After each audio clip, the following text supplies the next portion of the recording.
ধর্ম অর্থ কাম মোক্ষ হলো বিতর্জন নিত্য আনন্দে পূজে কমল চরণ বনচারী পূজিতে হে সত্যনারায়ণ ভক্তিযুক্তে পূজিয়া যে শ্রী পদ্মচরণ দশরথ বৎসর পরিযুগ গতি অবনীতা জীব আমি দেখল্পনীতি কলিশস্যে কবর্ণবে সর্বজন কলিটি অবতারে আমি করিব নিধন ইহা শুনি আনন্দিত রাজা যুধিষ্ঠিরে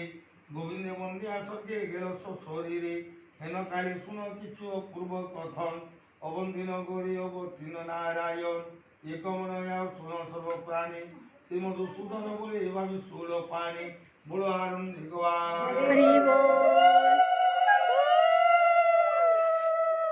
মাঘে বিস্ময় একাদশী তাতে ছিল উপবাসী মনোনিবেশে আর মানাতে উদয়ন্তর পাটে বসি পিরমর খাটে নিরাজ্ঞা পদতি করিতে ধরিয়া পতির রূপ